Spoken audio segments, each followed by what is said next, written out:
तर मित्रांनो नमस्कार. सावळ्याची जणू सावली या मालिकेच्या आजच्या भागामध्ये आपण बघणार आहोत.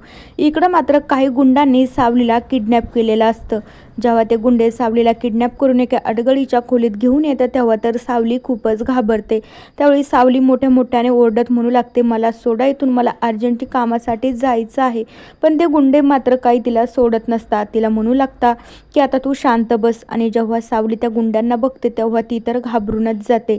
त्यावेळी ते गुंडे म्हणू लागतं, आम्ही न तुला नक्की सोडू, पण तू हे ज्या कागदावर जे काही लिहिलं आहे ना ते ओपन कॅमेऱ्यासमोर सगळं काही बोलून दाखवायचं. त्यावेळी सावली मात्र तो पेपर हातात घेते आणि कॅमेऱ्यासमोर तिला ते काही सगळं म्हणून दाखवायचं असतं. तोपर्यंत ते गुंडे काही तिची सुटका करणार नाहीत. दुसरीकडे भैरवीला वाटत असते की जगन्नाथने सावलीला किडनॅप केला आहे, म्हणजे तिला गायब केला आहे. त्यावेळी भैरवी जगन्नाथला जे नाही ते बोलत असते. तिला वाटत असतं हे सगळं जगन्नाथनेच केलं आहे. पण जगन्नाथ म्हणू लागतो, अहो तुम्ही असं काय करताय, मी सांगतो तुम्हाला मी काहीच केलेलं नाही, मी तुम्हाला मदतच कशाला केली असती मग. पण आता भैरवीला वाटत असते की जगन्नाथला ना सगळ्यांच्या समोर मला तोंडावर पाडायचं असेल म्हणून त्यांनी हे सगळं केलं असेल. तरीही जगन्नाथ सांगू लागतो की मी काहीच केलेलं नाही, मला पण माझ्या लेकीची काळजी आहे ना, तिच्यासाठी मी काही करू शकतो, मलाही माझ्या सावलीची खूप काळजी वाटते. त्यावेळी जगन्नाथ भैरवीला समजून सांगतो. दुसरीकडे सावली मात्र त्या कॅमेऱ्यासमोर ते सगळं काय म्हणून दाखवत असते तेव्हा तर तिच्या पायाखालची जमीनच सरकते. आणि मग काय तेवढ्याच वेळात ऐश्वर्याचा कॉल त्या एका गुंडाला येतो. त्यावेळी ऐश्वर्या पहिलं वाक्य हेच बोलते की ती मुलगी जर तिथं असेल ना तर तू बाहेर येऊन बोल. त्यावेळी तो गुंडा बाहेर येऊन ऐश्वर्यासोबत बोलत असतो. मग ऐश्वर्या त्याला म्हणू लागते की काय रे, मी सांगितलेलं काम झालं की नाही. आणि त्यावेळी तो गुंडा म्हणू लागतो, हो मॅडम तुमचं काम झालं आहे. आणि ती मुलगी शुद्धीवर आली ना, तिच्या हातामध्ये आम्ही तो पेपर पण वाचण्यासाठी दिला आहे. आता लवकरच आम्ही तुमचं काम करून घेतो. त्यावेळी ऐश्वर्या म्हणते, हो लवकरात लवकर करा, कारण की ना त्या मुलगी गायब झाली हे तिकडं सगळ्यांना कळलं आहे, तुमच्यापर्यंत पोलीस येऊन पोहोचतील. आणि मग त्यावेळी ऐश्वर्या फोन ठेवून देते. तर दुसरीकडे इकडं जगन्नाथ आणि चंद्रकांत सावलीबद्दलच बोलत असतात. त्यांनाही सावलीची खूप काळजी वाटू लागते. तर त्यावेळी आता चंद्रकांत म्हणू लागतो, हे सगळं सारंगला आपण सांगायला हवं, तो मात्र काही ना काही नक्की शोध घेईल. पण त्यावेळी जगन्नाथ म्हणू लागतो, हो आपण सारंगला तर नक्की सांगूया, त्याच्या अगोदर आपण देवाला सांगूया, कारण की मला ना हा घातपाताचा प्रकार दिसतोय. आणि मग काय तेवढ्याच वेळामध्ये सावलीच्या बाबाचा फोन जगन्नाथला येतो. म्हणू लागतं की काय तिकडे कार्यक्रम चालू झालाय का, आम्ही केव्हाशी येऊ. मग त्यावेळी जगन्नाथजी सांगू लागतात, सॉरी पण इकडं कार्यक्रम अजून चालूच झाला नाही, इकडं ना खूप मोठा प्रॉब्लेम आला आहे. आणि मग त्यावेळी ताराचे वडील पण मात्र काळजीत पडतात. तर दुसरीकडे सावली म्हणू लागते, एवढं मोठं सत्य तुम्हाला कुठून माहीत झालं आहे, तुम्हाला हे सगळं कोण करायला सांगते. पण त्यावेळी ते गुंडे म्हणू लागतात, तुला इथून जर सुखरूप सुटका करून घ्यायची असेल ना तर आम्ही जे सांगतोय ना ते तुला करावं लागेल. पण त्यावेळी सावली म्हणू लागते, काही जरी झालं ना मी असला हा व्हिडिओ रेकॉर्ड करणारच नाही. पण त्यावेळी ते गुंडे मात्र काही ऐकतच नसतात. मग काय त्यावेळी ते गुंडे मात्र सावलीला टॉर्चर करू लागतात. पण तेवढ्याच वेळामध्ये परत एकदा ऐश्वर्याचा कॉल त्या गुंडांना येतो. ऐश्वर्या म्हणू लागते, काय रे तिकडे काय चाललंय तुमच्यावालं, आणि मी तुम्हाला कशासाठी पैसे दिले आहेत, माझं काम करण्यासाठीच ना.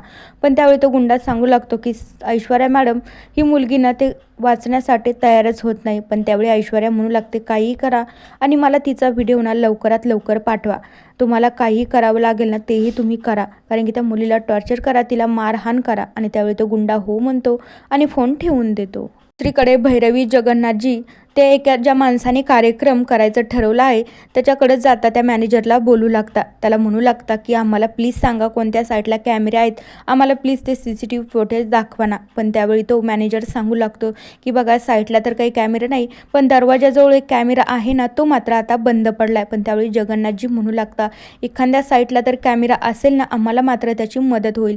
आणि मग त्यावेळी तो मॅनेजर हो म्हणतो आणि त्यांना एके कॅमेऱ्याचे CCTV फुटेज दाखवू लागतो. मग जगन्नाथला मात्र त्या व्हिडिओमध्ये असं दिसतं की सावलीला ज्या कारमध्ये जबरदस्तीने किडनॅप करून घेऊन चालले होते मात्र ही कार तीच आहे. आणि मग कुठे जगन्नाथला ती घडलेली गोष्ट आठवू लागती. तर दुसरीकडे ते गुंडे मात्र सावलीला चांगलंच टॉर्चर करू लागतात, तिला ना धमकी पण देऊ लागतात, कारण की त्यांना तिच्याकडून ते व्हिडिओ रेकॉर्ड करायचा असतो, कबुली घ्यायची असती. पण सावली काय नकारच देत असते, सावली त्यांचं ऐकत नसते. पण दरवाजावर मात्र एक माणूस येतो आणि डायरेक्टली तो दरवाजा त्याच्या पायाने पाडूनच टाकतो. मग तर काय ते गुंडे खूपच घाबरतात. पण आता तो व्यक्ती दुसरा तिसरा कुणीही नसून तो व्यक्ती मात्र देवाच असतो. सावलीला तर देवाला बघून तिच्या जीवात जीव येतो. तिला खूप छान वाटत असतं. आता पण त्यावेळी देवाला माहीतच नसतं की इकडे सावली आहे म्हणून. आणि देवा जेव्हा सावलीला बघतो त्याला तर खूपच मोठा धक्का बसतो की यार या गुंडांनी माझ्या बहिणीला किडनॅप केलं. मग तर काय देवा खूपच चिडतो आणि त्या गुंडांची ना चांगलीच धुलाई करायला सुरुवात करतो. मग त्यावेळी देवा मात्र जो मेन गुंडा असतो त्याच्या हातातून तो गुंडा तर सटकून जातो. पण मात्र 2 गुंडांना देवानी चांगलंच पकडून ठेवलेलं असतं. दुसरीकडे जगन्नाथजीच्या लक्षात येतं की मी जेव्हा येत होतो तेव्हा सावली आणि ताराच्या ॲटोसमोर हीच गाडी आली होती. कारण की ह्याच गुंडांनी मात्र सावलीला किडनॅप केलं आहे. आणि मग त्यावेळी मात्र जगन्नाथ घडलेला सगळा प्रकार चंद्रकांत आणि भैरवीला सांगू लागतो. आणि तो असाही म्हणू लागतो की सावलीला न किडनॅप करायचा हेतून आपल्या घरातूनच कुणाचा तरी आहे. नाहीतर त्या गुंडांना काय माहिती आपण कुठे आहे आणि आपण काय करतोय. त्याच्यामुळे ते गुंडे इथपर्यंत पोहोचले आणि त्यांनी सावलीला किडनॅप केलं. दुसरीकडे देवा म्हणू लागतो की सिस्टर तू इथे काय करते. पण त्यावेळी मात्र देवा म्हणू लागतो सिस्टर तुला माहिती आहे का हे गुंडे खूप मोठे आहेत. पण त्यावेळी सावली म्हणू लागते अरे देवा भाऊ मला माहीतच नाही मी इथं कसे आले आणि मला कुणी किडनॅप केले. मी त्यांना नावही विचारलं की मला कुणी किडनॅप करायला सांगितलं त्यांनी काही सांगितलं नाही. पण त्यावेळी आता सावली म्हणते देवा भाऊ चला मला गाण्याच्या कार्यक्रमामध्ये लवकरात लवकर पोहोचावं लागेल नाहीतर भैरवी माई माझ्यावर खूपच चिडतील. पण त्यावेळी देवा म्हणू लागतो अरे बहिणा तू कशाला त्यांना भीतीस नको टेन्शन घेऊ. पण त्यावेळी सावली मात्र ऐकत नसती म्हणू लागते नाही नाही देवा भाऊ आपल्याला लवकरात लवकर तिकडे जावं लागेल. त्यावेळी सावली म्हणू लागते पण देवा भाऊ तुम्ही इथं कसे आलेत मला कळलं नाही. पण त्यावेळी देवा सावलीला सांगू लागतो हे गुंडे खूप मोठे आहे. हे ड्रग्स डील घेताय मला एक असं माहीत झालं की यांनी एका व्यक्तीला किडनॅप केलं. पण मला माहिती नव्हतं की त्यांनी तुलाच किडनॅप केलं आहे म्हणून मी इथपर्यंत आलो आहे. पण त्यावेळी सावली ठीक आहे म्हणते आणि मग देवाचा निरोप घेऊन ती गाण्याच्या कार्यक्रमाच्या ठिकाणी जाते. तर दुसरीकडे कार्यक्रम अजून चालू का होत नाही म्हणून सगळे प्रेक्षक गोंधळून गेलेले असतात. दुसरीकडे भैरवी मात्र सगळ्यांना समजून सांगत असते आता थोड्याच वेळात आपण कार्यक्रम चालू करूया. पण त्यावेळी ती ऐश्वर्या मात्र हसत आनंदातच या सगळ्या गोष्टी बघत असते.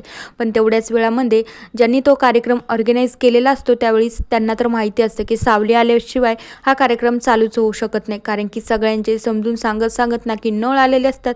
पण मात्र काही प्रेक्षक ऐकायला तयारच नसते. पण खरं काय की सावली आल्याशिवाय गाणं चालूच होऊ शकत नाही. दुसरीकडे सावली मात्र धावतच त्या कार्यक्रमाच्या ठिकाणी येण्यासाठी येत असते. तर दुसरीकडे ऐश्वर्या आनंदातच बघू लागते म्हणू लागते इथे यांनी इतका गोंधळ घातल्यानं सावलीचा एकदा का तो कबुलीचा व्हिडिओ आला ना मग कशी मज्जा येणार आहे. त्यावेळी ऐश्वर्या तर खूप आनंदात बघत असते. पण भैरवीला कळत नसतात यांना कसं सांगावं की सावली आल्याशिवाय आमचा गाण्याचा कार्यक्रम चालूच होऊ शकत नाही. आणि मग त्यावेळी प्रेक्षक मात्र गोंधळून जात असतात. पण त्यावेळी मग भैरवी असं ठरवते की आपण आता गाण्याचा कार्यक्रम चालू करूया. तोपर्यंत काही प्रमुख पाहुण्यांचं स्वागत वगैरे काही प्रमुख पाहुण्यांना बोलायला लावूया. तोपर्यंत काही वेळ जाईल आपल्याला सावलीला शोधायला पण थोडासा वेळ मिळेल. फक्त प्रेक्षकांना आतुरता असते की फक्त ताराचं गाणं ऐकण्याची. पण त्यावेळी भैरवी आणि तारा मात्र आता काळजीत पडतात. त्यांना कळत नसतं आता नेमकं आपण काय करायचंय. दुसरीकडे सावली ज्या रोडनं धावत असते त्याच रोडनं मात्र त्या गाण्याच्या कार्यक्रमाच्या ठिकाणी एक ॲटो जात असतो. सावली मात्र त्याच्यामध्येच बसून त्या ठिकाणी येत असते. तर दुसरीकडे तारा आणि भैरवीला काहीच कळत नसतं. त्या फक्त दोघीजणी एकमेकींकडे बघू लागतात. मग तेवढ्याच वेळामध्ये गाणं गायला सुरुवात होतं. त्यावेळी मग भैरवीला असं कळतं की चला सावली मात्र त्या बॅकस्टेजजवळ आलेली आहे. आणि मग तारा आणि सावलीचं गाणं मात्र मस्तपैकी चालू होतं. पण ऐश्वर्याला खूपच मोठा धक्का बसतो. तिला कळत नसतं ही मुलगी इथपर्यंत कशी काय आली. तिला तर मात्र काहीच कळत नसतं. तिला कळत नसतं की आता मी गाणं ऐकू का त्या गुंडांना कॉल करू आणि त्यांना बोलू. तर मित्रांनो बघूया उद्याच्या भागांमध्ये काय होतंय. तोपर्यंत या मालिकेच्या पुढील भागांच्या अपडेटसाठी आपल्या चॅनलला सबस्क्राईब करा. So bye.